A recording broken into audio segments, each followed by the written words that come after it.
I beat chess without moving. And no, my friend doesn't play moves for me, a chess bot doesn't play moves for me, and I didn't bribe my opponent with free elo on a stick so that he could resign. Nope, this video is a lot cooler than that. But wait, let me introduce myself. I'm a 17-year-old chess YouTuber who has dreams of being 1500 elo. One problem, I suck at chess, and I don't have a lot of time to study endgames and boring stuff like that. So I created something that plays chess for me. Is this thing cool? Yeah. Is this something that you could do at home? Probably not. Am I bored out of my mind, have no life, and choose to torture myself by doing crazy stuff like this? Yes! Yes! Yes!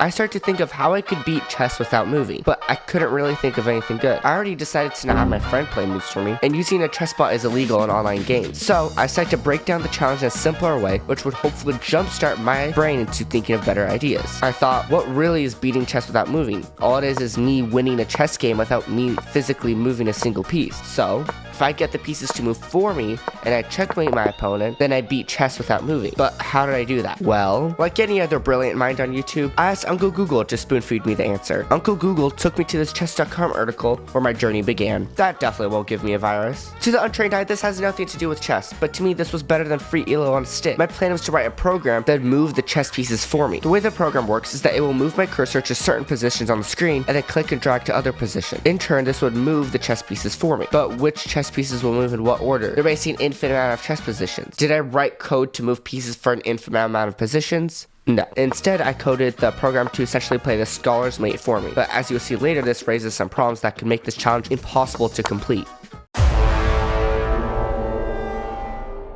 I have a confession. I brought the program into live chess and you can even see the results on screen. There's just one problem. I never actually beat anyone with the program. Everyone defended against the scholar's mate. Even the self-proclaimed worst player on chess.com defended against it. So after playing 84 games and losing 459 elo, I found that there are actually two major problems with the program. One, I only coded the program to work with white. I have no mating sequence for black. And two, if my opponent defends against the mate, I have no backup plan. But if you thought that stopped me, you would be completely right. Nice.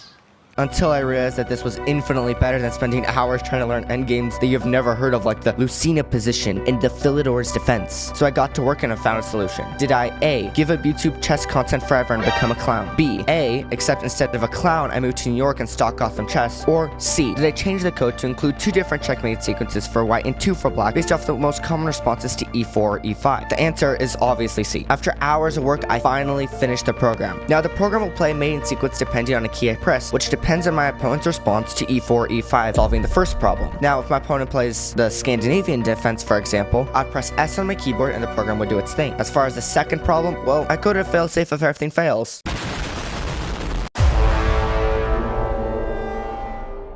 I have a confession. Now, according to my script, this is where I show a few fails and then show the program work against all odds. Except that didn't happen. I played hundreds upon hundreds of games of Bullet, spent hours recording, and still I could not perform the checkmate with the program. I even tried at different elos ranging from 100 all the way up to 500 elo, but every time I couldn't get the checkmate. Now, I don't think the issue is that the checkmating sequences were bad. Although, if you think differently, let me know in the comments below. I'd be very interested to hear you guys' opinion on this. I think that the issue is that over time, the skill level of the average chess player is increased. Like in any other game, as time progresses and more people play the game, the skill level of the player increases. Because of this, the standard checkmating sequences that normally checkmate a low elo player don't checkmate anymore, because low elo players have gotten better at defending against checkmating traps. Does that mean low elo players are good by any sense? No, they still suck, no offense. They're just better than most people give them credit for. One thing that is terrible at chess and will never get better is Martin. Check out this video here where I checkmate Martin using a program that gives me random moves to play.